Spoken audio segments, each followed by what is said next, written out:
In an age where big antlers and trophies often overshadow the age-old hunter's tradition of providing meat for the table, there are still many among us who go afield each season to gather up a winter supply of flavorful and nutritious wild game. This week, Ken and some old hunting buddies join up for their annual meat hunt north of Livingston, Montana, in the foothills of the Crazy Mountains. Here in Montana, over 25% of the population buys a hunting license, and many of them, myself and family included, count on hunting to provide much of our meat throughout the year. As elk populations have exploded in many parts of the country, hunting regulations have been liberalized to control cow numbers and help fish and game departments maintain healthy herds. Elk numbers have expanded greatly in much of the elk range, including this ranch in Montana. This ranch, although it has a good population of bulls, is really overpopulated with cows. And although the owner said, go ahead, take a bull if you want, we have chosen to take cows. To learn more about sound management of wild, free-ranging elk, visit the Rocky Mountain Elk Foundation's website at www.rmef.org.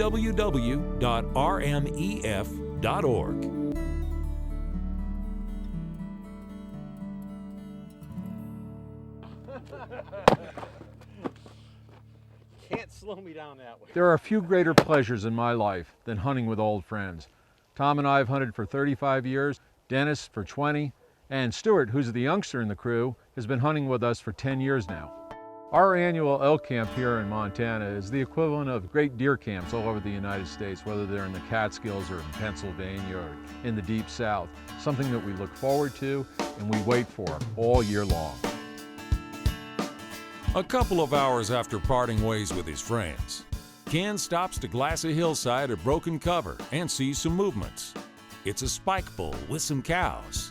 They are beyond comfortable shooting range and moving toward a thick tree-lined draw, where with luck on his side, Ken might intercept the elk and set up for a good shot. Arriving at the point he believes the elk will cross, Ken finds fresh tracks. The elk have beaten him there and passed through. The tracks show the elk weren't spooked, and hoping he might catch up with them, Ken begins still hunting through the heavy cover, laden with the sweet, unmistakable scent of elk. Even when elk are walking at a leisure pace, these big, long-legged deer can cover miles of country. Tracking them through the cover to the edge of a big open meadow where their tracks show they are still on the move, Ken knows he won't catch up with them today.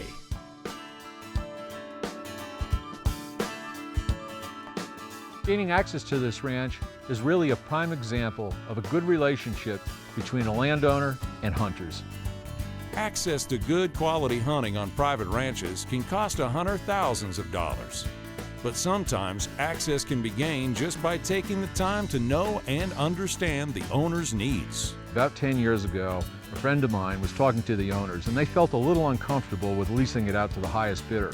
They don't want to lease it out to the highest bidder. Instead, they want to rent the cabin for a modest fee to small groups of hunters for 3-day periods to access and hunt this great elk property.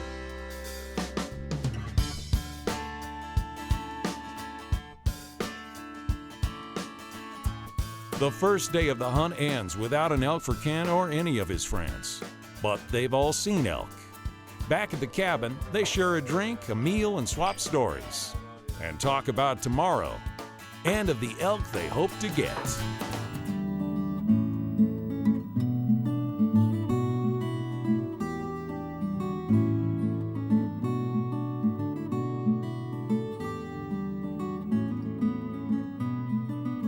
The second morning of the hunt dawns bright and clear, and by afternoon the unseasonable temperatures, reaching into the high 40s and low 50s, demand the shedding of a layer of clothing.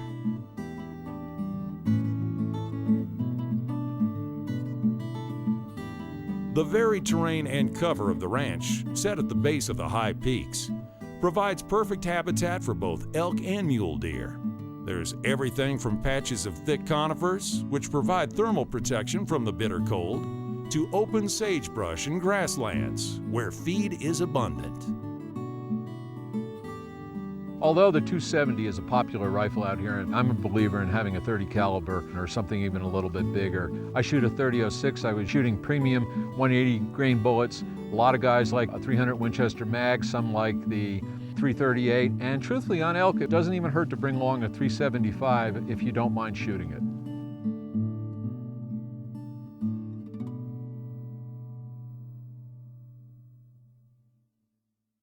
Late in the afternoon, as Ken still hunts through an old clear-cut area, he sees something that just doesn't look right. Something out of place. He stops and begins to lift his binoculars. But before he can, the oddly shaped limb moves. It's an elk, and it's headed off downhill. Ken knows there's a chance the elk will break out into the big open sagebrush flats, a couple of 100 yards away, and without hesitation takes off through the cover. Ordinarily, I wouldn't give chase to it, but I knew there was an opening down there. I knew that there was a big open space that she might run across. As he nears the opening, he slides to his knees, sets up his shooting stick, positions his gun, and looks out. I ran into the open. I looked hard to my right, didn't see anything, and there she was to my left, starting to trot across. I dropped on my knees, put up the sticks, got the rifle on, and she hesitated for a minute, giving me a perfect broadside shot. Taking a quick but careful aim, Ken squeezes the trigger. And just like that, after 2 days of hunting, there's a prime 1.5-year-old cow elk on the ground. She hesitated for 1 second, the gun was up, the crosshairs were on, I pulled the trigger, and she dropped.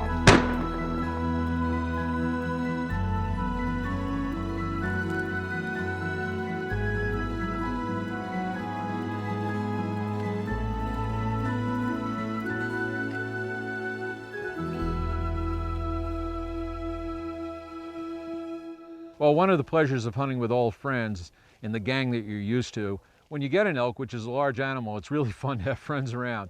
And lo and behold, no sooner had I walked up to this elk than I looked over on the horizon, and here came Dennis. He heard my shot and he walked over, and naturally he helped me. Even a young cow is much bigger than the biggest whitetail, and Ken is glad to have Dennis's help in dressing it out. All right, nice shooting, man. Well, you showed up right in time, because I got my saw, I've got my knife, I've got some rope. You're going to help me with this. Now, we're not too far from the road. It's probably only about a half a mile. We'll get the toboggan, we'll pull it out of here. Yeah, well, I need my exercise, so this will be good. Well, I know you're up here looking for deer, but guess what? You're going to help with another elk. Oh, there you go. Good. Well, let me get my saw. By the third afternoon of the hunt, Ken and his friends, and even the cameraman, a Montana resident, have all taken cow elk along with 2 deer. Enough meat for the winter? I think so. I got to tell you, I really agree with Teddy Roosevelt. There's probably no finer day of life in the open than out chasing the great wapiti of the Northern Rockies. For a lot of guys, the goal is simply to shoot a big bull.